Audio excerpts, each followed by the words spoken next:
নমস্কাৰ বন্ধু বান্ধৱীসকল, পুনৰ এটি নতুন ভিডিঅ' লৈ মোৰ ইউটিউব চেনেললৈ আপোনালোক সকলোকে স্বাগতম জনাইছোঁ।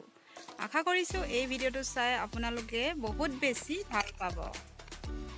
আজি মই আপোনালোকৰ বাবে এটা নতুন ৰেচিপি লৈ আহিছোঁ। এই ৰেচিপিটোৰ নাম হৈছে পায়স, আৰু পায়স কেনেদৰে বনোৱা হয় তাক আজি মই আপোনালোকক দেখুৱাম। চাই থাকক ভিডিঅ'টো। পায়সৰ বাবে কি কি বস্তু লাগিব তাক এবাৰ মই দেখুৱাই দিছোঁ। চাই থাকক।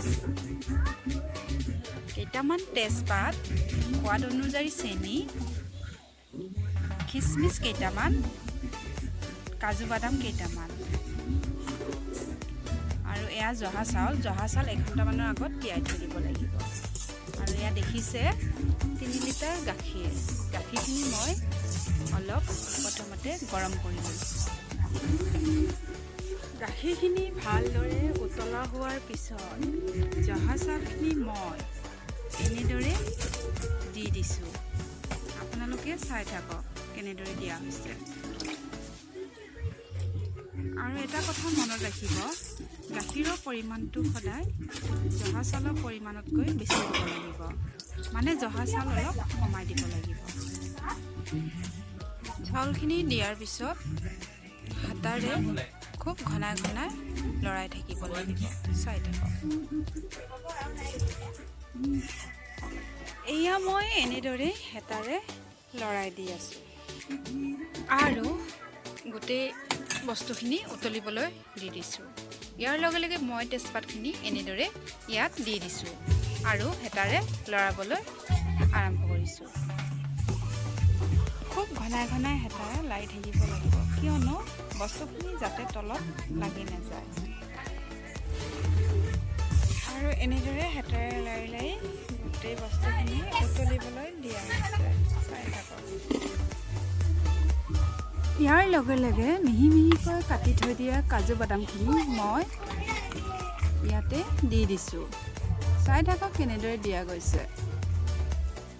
কাজু বাদামখিনি দিয়াৰ পিছত ভালদৰে উতলিবলৈ দিয়া হৈছে।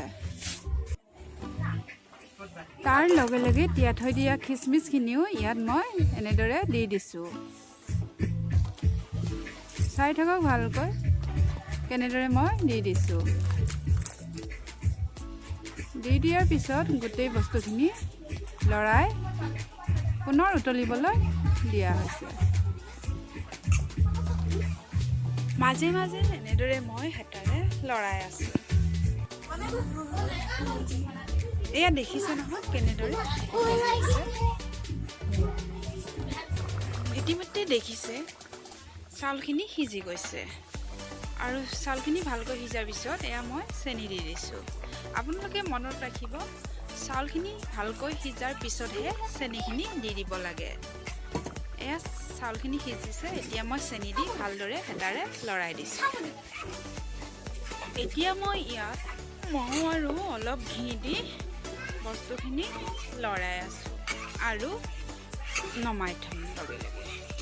বন্ধু বান্ধৱীসকল, আপোনালোকক মই আজি পায়স কেনেদৰে বনালোঁ দেখুৱালোঁ।